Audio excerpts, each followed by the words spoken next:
What is up, everybody? Welcome to your daily dose of Dappz Live and Thursday Night Football. I wish I could say it didn't disappoint. The Packers packed up the Commanders in an absolute snooze fest. One of the most boring games I've ever watched. The Packers absolutely dominated this game. The Commanders looked lost. Jayden Daniels could not move the ball on the ground or in the air. Punt, missed field goal, punt, missed field goal. Ethan, what did you think about this performance by the Commanders last night? It was just what I expected. I mean, Jayden Daniels, the overrated train starts now. The Packers are that good. I mean, I didn't expect them to be successful. It was just pretty much what I expected. I was 3 missed field goals away from hitting my over. A little disappointing, but besides that, the game script was kind of written out for us. Listen, Dan Quinn, love him as a defensive coordinator. Absolutely incredible in Seattle. Then he goes to Atlanta, where he brings the Falcons to the Super Bowl. And what does he do? He doesn't know how to coach on offense. They go up 30 points, and they let Tom Brady climb back and steal a Super Bowl from him. Then he gets demoted to the Cowboys, where he rebuilds their defense. They have one of the most elite defenses in the league because that's what he's really good at. He does such a good job. Washington peels him away. Now he's the head coach of Washington. And what is going to happen now? Because you have Jayden Daniels, who is a top 3, top 4 elusive quarterback on his feet, and he was just contained last night. Between Dan Quinn and Cliff Kingsbury, the lack of urgency to try to score. They go down 14-3 early, and there's no 2-minute drill before halftime. There's no urgency to try to score when they come out of, in the third quarter.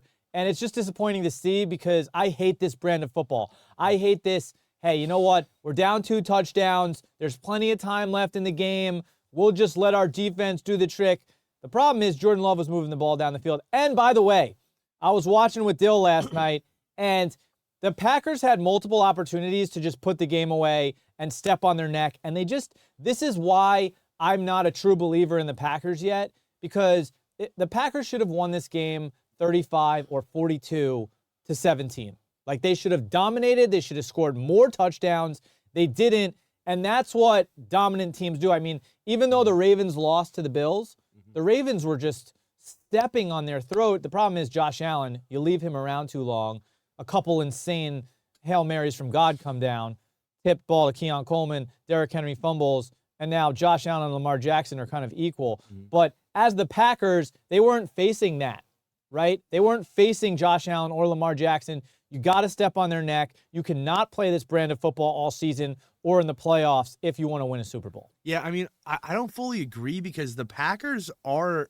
the Commanders are an NFC championship last year. So are the Bills. So they kind of are the same team. The only thing the Packers missed out on is their run game is not there yet because they just, haven't activated Josh Jacobs enough. But Josh Jacobs is a top 5 running back in the league. They're going to start running the ball better. It could be because of the offensive line, but I wouldn't say they weren't stepping on their necks. I think they're a bit conservative. And that's the right thing to do in the regular season. Why show the whole playbook and give out all their tells before the real game start? I agree. You should not give out your entire playbook, but there's plays where you could run the same plays over and over again, a package of 10 plays, 15 plays, and move the ball, right? And not go, you know what? We're going to play it safe. We're going to play conservative. And that's what I mean by that's how the Falcons lost the Super Bowl to Tom Brady. They went up 30 points. They thought they had the game won, which was very reminiscent of last night. Packers were winning. I said multiple times to Dylan, I'm like, they're letting the Commanders hang around. The Commanders just couldn't get anything done. They couldn't get any first downs. They couldn't convert third downs. Jayden Daniels couldn't run the ball, couldn't step up in the pocket, and he couldn't throw the ball. So, I mean, if you can't do any of those 3 things well, Jacoby Crosby, Merritt, supposed to be this young stud. I think he had like 20 yards on the ground. They couldn't get anything going. Eckler tears his Achilles, which sucks, by the way. This is... fantasy gambling, talk show stuff aside, it is horrible when any player gets injured for the entire season. These guys work so hard in the offseason, right? They're training. This is their whole life. This is like, it makes you nauseous, sick to your stomach to see a guy on a cart with this face. And by the way, this is like a relatively decent face compared to others. towel over your face, crying in tears because a lot of guys know the reality of this situation as it happens. Listen, on the Packers side of the defensive, or you know what? Let's throw this to you real quick, Ethan. Do the Packers make the playoffs? What? Of course they make the playoffs. We just saw them dominate two of the better teams in football. And let's talk about that. The Lions this week are going to show you they're still a good football team. The Commanders are still a good football team. Neither of them had any passing game at all. Those are both two top-tier offensive lines, and they were getting destroyed. I didn't see Jayden Daniels or Jared Goff make a 20, 30-yard passing play the whole game. It was just Micah Parsons, Rashawn Gary, Luke Van Ness in the backfield. That is 100% a playoff team, but so is probably the Commanders and the Lions too. Yeah, I mean, listen, this doesn't tell me anything about the Commanders long-term. Really bad game, horrible offense. You got to go back to your playbook and you got to activate Jayden Daniels, because you know what? What I hate about a lot of these guys who are coaching these quarterbacks with legs, you have to design plays that almost get broken down. Like you're hiking the ball, intending for the play to break down and for Jayden to scramble. He had no 8 or 10 yard run last night, which is just bizarre for Jayden Daniels that you can't design that. QT is asking Rome Odunze or Ricky Pearsall at flex with Purdy's injury. What do you like, Ethan? I think you have to bench Pearsall, and I also like the plus side with Odunze. If the Lions do lead the game, they're going to air the ball out, and Odunze was electric last week. He could be hopping DJ Moore very soon. Yeah, I like the Odunze play, especially with Mac Jones, who freaking stinks at quarterback. On the Packers side of the ball, defense, Micah Parsons looking like the truth. The crazy thing is, I wouldn't even say they've fully activated Micah. He is taking every other play off. You see him on the sidelines. And listen, they have Luke Van Ness, who Micah's Luke Van Ness' replacement is Micah. But at the same time, once Mike is on the field all game, it's going to be dangerous. He's already got 1.5 sacks, I think, this season, on pace for somewhere around 15. Do you think Micah could potentially be another defensive player of the year candidate? I don't think so, and I don't think that was the goal when getting him. I think they used him conservatively. They unleashed him in the playoffs, and it's a whole team sport. We don't need one guy to dominate. We need everyone to play well. Well, listen, another guy who played well, their corner, Keyshawn Nixon, really dominated at the corner position. This was an offseason signing, I believe, for the Packers that everybody was excited about. Maybe a name that not everyone who's watching is familiar with. But if you watched the game last night, this guy was giving receivers on the Commanders problems all game, making big plays, locking people down. I would argue that he had some questionable non-calls, but for the most part, that's a physical brand of football. You have to respect it. Where was Terry McLaurin the past 2 weeks? Seriously, though. He got a big paycheck and has not shown up to work since. No, he hasn't. And Debo he's taking all the tutties. So Debo's getting the end zone. Terry's not. I think anytime touchdown, Terry's going to have to be bet the next couple weeks because he's due for one, right? Yep. Josh Jacobs and Tucker Kraft, though, looked incredible for the Packers. I mean, listen, I don't think anybody's really surprised at Josh Jacobs. He was like a minus 200 anytime touchdown line. Tucker Kraft, absolute monster of a game. He had like an 80 or 60-yard bomb that he caught, and then everybody thought he got hurt. But he ended up coming back in the game and scoring a touchdown, dropped 20 fantasy points.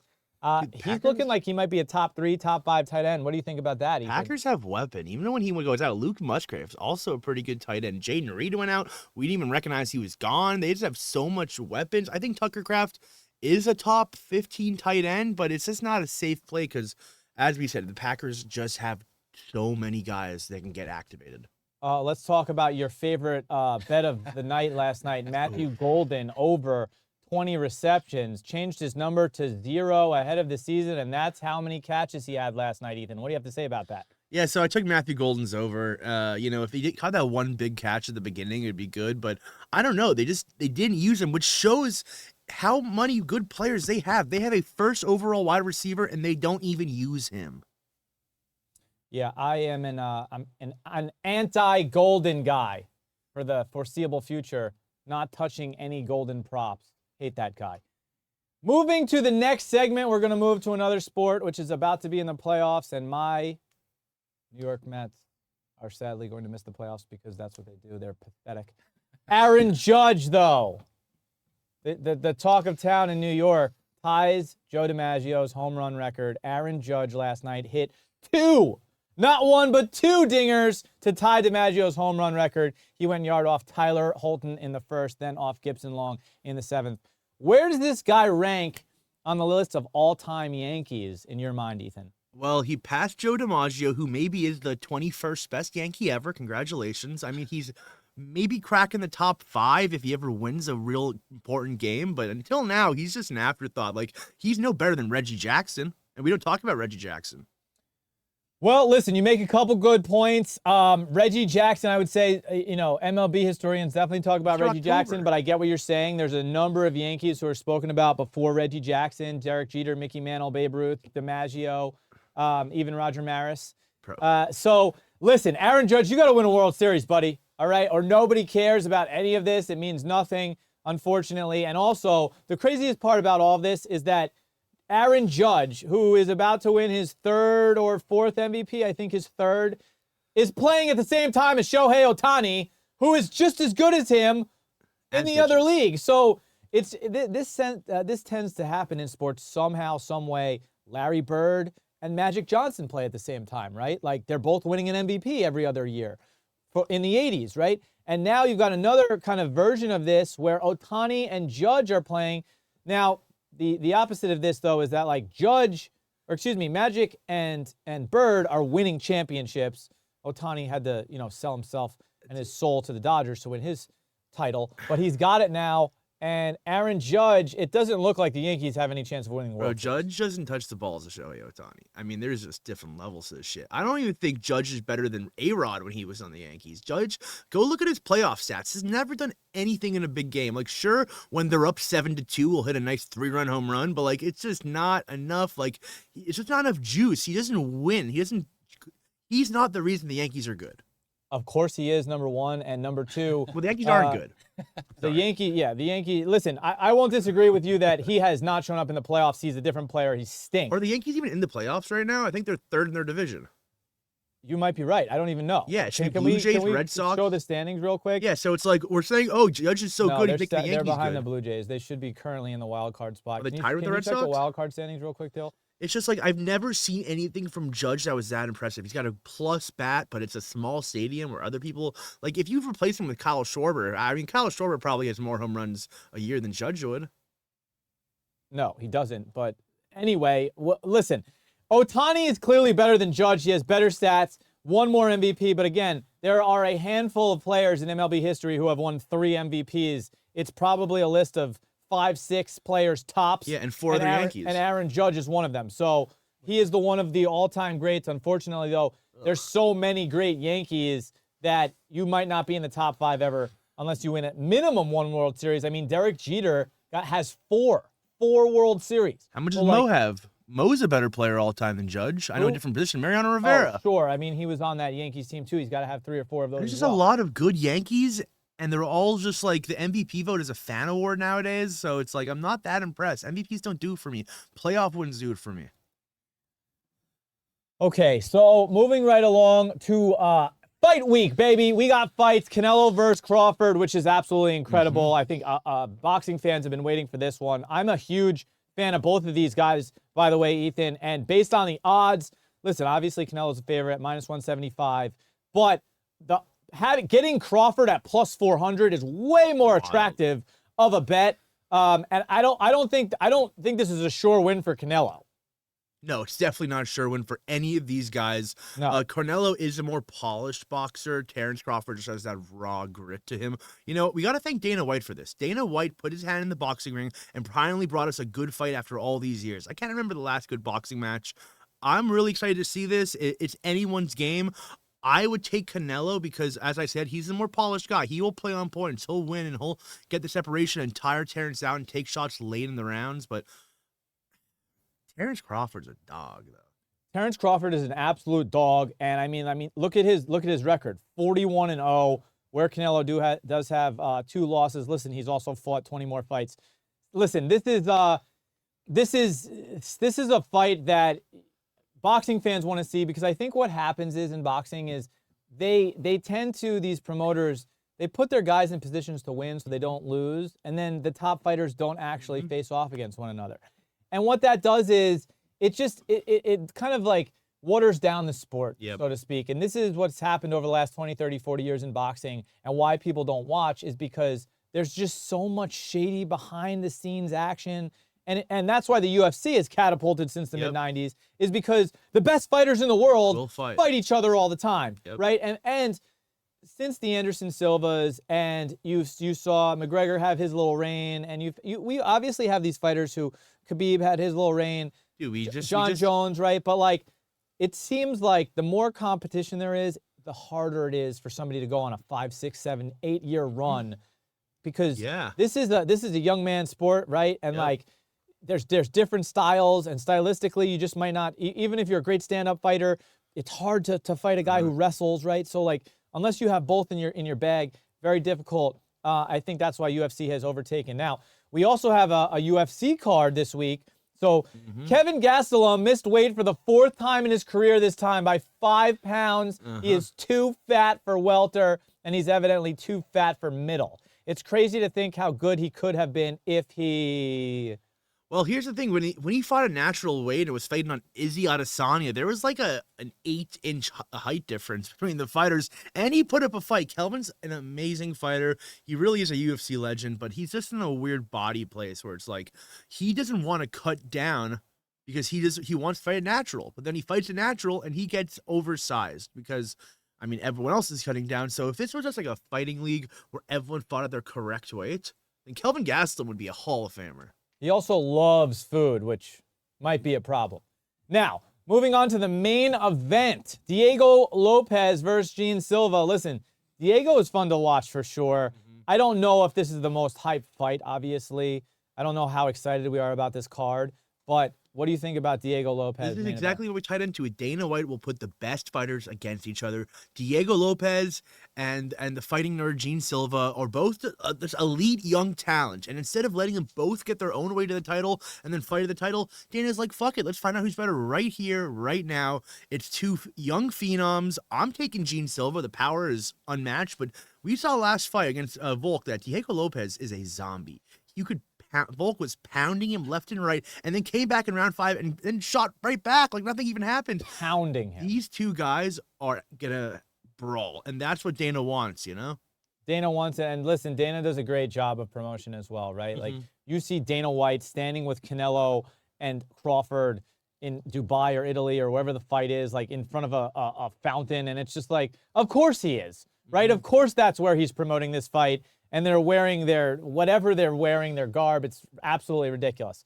Moving to our next segment, the Cleveland Browns are actively shit-talking the Baltimore Ravens, coming off a loss to the Bengals. I guess they're feeling good about themselves. David versus Goliath type shit. I mean, this would have just made Goliath even more pissed off, though. Just shut your mouth and go play. Safety Grant Delpit, when asked about tackling Derrick Henry, said, it's not hard. It's not hard to tackle the biggest human being on earth that would have, wielded a sword back during the Roman times, right? And been the guy you send out there to like, hey, we don't want our whole army to fight. Let's just do a little one-on-one real quick. This is our buddy Derrick. He's gonna come out. Does anybody want to fight him? Right? And everybody's like, you know what? Let's just be friends. You can rule over the whole land. Just let us have our castle over here. We're going to stay over here. The Ravens, I think, are going to come out and absolutely dominate the Browns. I think the spread came out at 11.5. I don't know if it's moved at the moment. I think they're going to win by 3 touchdowns. I think that when a player like a Grant Delpit says something like this, just so happens karma works quickly, there's going to be a play on Sunday where Derrick Henry steamrolls Delpit, and then Delpit will be a meme for the rest of his life. And nobody would have cared, by the way, if he had never said anything. It would have just been a regular Derrick Henry play. But now there's going to be a term like, yo, you got Delpited. You got pitted, right? Like, that's what they're going to say. I want to slow your roll a bit. I don't think the Browns are that bad. I think that defense is super good. And I know people want to hate on Joe Flacco, but like last week wasn't that bad. If he didn't have a receiver bobble the ball into a pick, like he could have led a last-minute drive to beat the Bungles. I think that what Grant Delpit said was, I want to hear my safety say. I don't want him to be like, oh shit, Derrick Henry's coming to town, I'm fucked. I want him to have the response of that. So, I don't like the spread at 11.5. It just shows that the Ravens are going to win. But there's a little money in Browns money line that you can just sprinkle like $5-10 on and maybe cash out, because the Browns either lose by 30 or win by 1. Well, after your Matthew Golden play, I don't know if I'm going to be telling you any of your bets this week. But I do agree with you. I'm not a Joe Flacco hater. All right. I'm a believer in Joe Flacco. I think that he's a great option for the kids. I think he's a great option for the Browns, who just stink every single year. Why not put him in this position? I think he won Most Improved Player when he was on the Browns. I do agree with you about their defense, but you have to play Lamar Jackson, Derrick Henry, Zay Flowers. Like, true. You were getting dominated. We saw what they just did to the Bills, right? And they lost. So they're coming out angry. It's a home game. This is going to be a complete domination. Remember, the Browns don't have Josh Allen, all right? When they go down 25 points, they don't have Joe Flacco to run around the entire stadium and bring them back. It's just not going to happen. Also, Derrick Henry, by the way, he saw what Grant Delpit said, and all he replied with was an icy. We'll see. I think the game script next week is take the first half under, be a close game in the first half, and then later in the game, 2 back-to-back touchdowns. Put the Ravens up 14. Yeah, I think Lamar comes out just firing. I don't know if it's going to be more through the air, more through the ground, but it was scary to watch the Ravens hand the ball off, close their eyes, and watch Derrick Henry run 40. I mean, he had like 3 40-yard runs, dude. There's one guy scarier than Derrick Henry, and it's that Myles Garrett kid. That guy is way scarier. I don't know. I don't know. See, the problem is when Myles Garrett is running at you, you're the quarterback, you can kind of be like, ugh, and then hit the ground. When Derrick Henry is running at you, you have to tackle him and bring him to the ground. So you're just like, Yeah, I mean, I wouldn't expect Derrick Henry to have a great game. If they're going to dominate the Browns, they're going to be in the air. Like you or me, like I'd much rather have the ball. Myles Garrett is chasing me, and like I can hit the ground, and then he'll touch me, and then I'm down. Whereas like if somebody said, Ethan, Derrick Henry is 10 yards away from you, he's going to run at you, you have to tackle him. I'm going to the knees, man. You're going to your knees for sure. Yeah. That's definitely Listen, right. If he scores, he scores. If Myles Garrett hits me, I'm going right down. Either way, I'm running away. We want to know in the chat if you believe you can tackle Derrick Henry one-on-one. I definitely cannot. All right. You have 3 chances. Let me know. Let's move into our next topic. And listen, I don't want to tackle Derrick Henry ever, right? Let's get him in the studio. We'll find out. Sunday has a whole slate of kind of ass games. Kind of ass. All right, games. But a lot of divisional contests. First up, though, the Battle of the Rookies, Sunday Night Football, kind of cool. Penix versus McCarthy. 2 rookies last season. This is technically JJ's, rookie premiere. But still, these guys were both drafted last year. They're both coming off week 1 wins. They're both 1-0. So this is kind of like a statement game in the sense that whoever wins this game, card collectors, people who are Falcons fans or Vikings fans are like, I told you Penix was better than McCarthy, or I told you McCarthy was him. What do you think is going to happen? It's just Sunday night game? Yeah. Good. I get to go to sleep early. I don't have to watch JJ McCarthy again. Thank God. I think the Falcons rout them. I love Michael Penix. If he was a righty, I would be more of a fan, but I don't think the Vikings are good. So you're going to take Falcons on the road plus 3.5? No, I'm going to take a nap and not bet the game. You're going to take a nap? Yeah. Right. I'm going to sleep through Sunday Night Football. The 4 o'clock games are better. I think you belong on the East Coast because you could just go to bed at 9 o'clock and not have to watch the game at 8. Oh, yeah, we're on the West Coast. The game starts at like 5 o'clock? Yeah, you could just turn the first quarter on and then just pass out on the couch. And you said -3 Falcons? No, plus 3.5. Plus 3.5 Falcons? Ooh, that's a trap line. I'll probably take the Vikings. Well, we switched him real quick on this show. We like that here on Dappz Live. Okay, painful game for me. New York Jets, #1 dad, guys. I ordered this mug for you. In the picture, there was no #1 dad on the show when it arrived from Temu. Guess what? #1 dad mug, not a regular Jets mug. Great. I am not excited to watch Josh Allen come into my stadium after a game that the Jets looked like they were going to finally win and have some energy in this league. Wrong. They do exactly what they do every single week. What I don't like, Ethan, is that the spread of this game should be Bills -13.5. all right, with a 2-touchdown favorite lead. Instead, it's -6.5, which just seems like take the Bills all day. They're going to win by a touchdown. Oh. What does Vegas know, Ethan? Jets are my now lock of the week. I'm Jets taking are the lock Jets. of the I'll week. probably get Jets at even like higher than that. If Jets go to 5.5, I'm still taking Jets. Bro, that Bills defense is fucking terrible. And Ed Oliver isn't playing. They just announced who my was their gosh. best player. I don't even know where Matt Milano is anymore. I think that Justin Fields and Brees all run amok on that team. Like, Ravens are good, but if you squint enough, they're basically the Jets. The amount of inflammatory statements made on this show from our lower box is absolutely insane. I love the over in this game, 48.5, because of what you just said. The Bills have a horrible defense. The Jets are supposed to have a good defense, but they're the Jets. So on paper, they've got, the top cornerback, a top 3 D lineman, a top 10 linebacker, and somehow they're the 23rd ranked defense. I don't get it. It sucks to be a Jets fan. I wish that upon no one.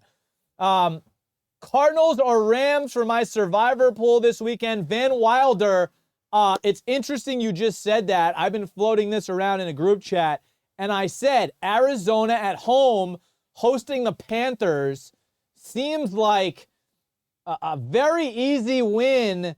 And I would never take the Cardinals in a Survivor League, but this is just screaming to me. I watched the Panthers last week. They couldn't do anything against the Jaguars. It was absolutely pathetic.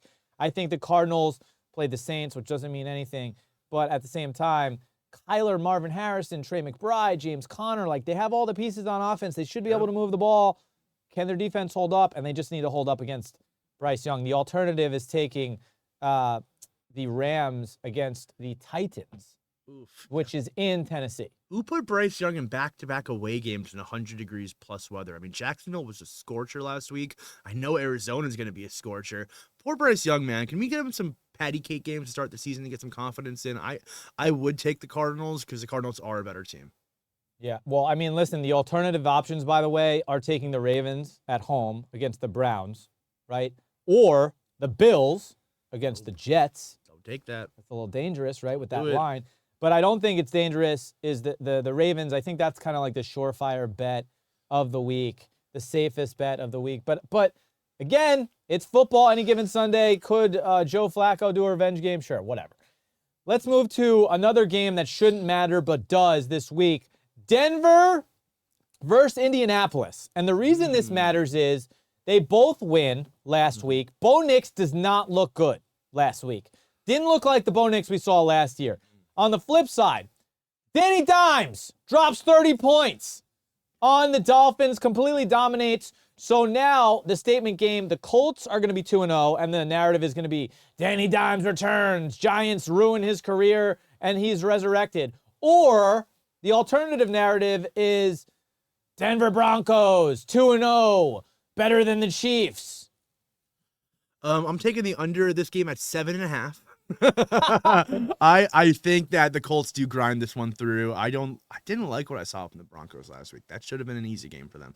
That defense was solid, but like not as solid. And bro, I'm tired of Sean Payton, man. He gets too much credit for stuff he just never really does anything serious with. Yeah, like win a Super Bowl. So I mean, listen, the Denver Broncos are -1.5 at home, on the road. On the road. In Indy. So the Indy got back-to-back games to start the season. Yep.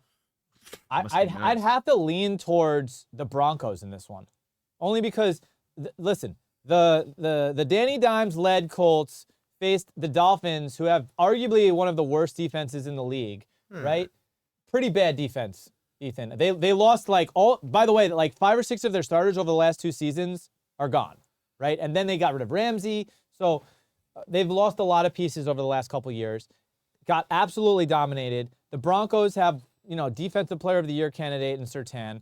How is Danny Dimes going to be able to throw the ball on them? I don't see that happening. Can Jonathan Taylor rush the ball? Maybe. But the Broncos have an elite D, if not the best D in the league. So that's why I like Denver. We'll see what happens. Danny Dimes, 202-yard prop line. Do you like that? I don't love it. I think a lot of it's going to be on the ground. I think Daniel Jones has to make it work with his legs because he, like I said, he's one of the fastest quarterbacks in the league. I think it's going to be anyone's game. This is not a game I like to circle. I probably wouldn't bet it at all because It's anything just a could gross happen. game, dude. Gross It's game. Just call it what it is. It's I'll a be gross on red game. zone. Nobody really wants to watch. Actually, nobody wants to watch this Nope. game. The only people who are watching this game are the people who are betting on it or somehow have Bo Nix on their fantasy team. The only people watching this game don't own red zone. For sure. I mean, this is probably going to be a snooze fest also. I agree with you. The Denver Broncos, super disappointing against Cam Ward. They should have dominated that game. Snooze fest. Colts dominated the Dolphins, but nobody believes in the Colts yet. And that's just how it goes. Guys, that's a wrap for us here at Dappz Live. Please remember to watch The Cookbook. Please remember to watch General Managers. And also, we have an episode of Up or Down that drops every single Thursday. If you're into sports cards, please watch Ethan and I discuss where you can make some money in the card market. I think you're going to love the show. We are live every single day, 12 p.m. on TikTok. Remember, subscribe on YouTube to Dappz Sports. That's where all of our shows are produced. All right, like and comment, subscribe, and you will be entered in giveaways on that Up or Down video as long as you comment. So we will see you on Monday. It's been a pleasure. I hope you hit all of your bets and win all of your fantasy matchups. See you Monday at 12 p.m.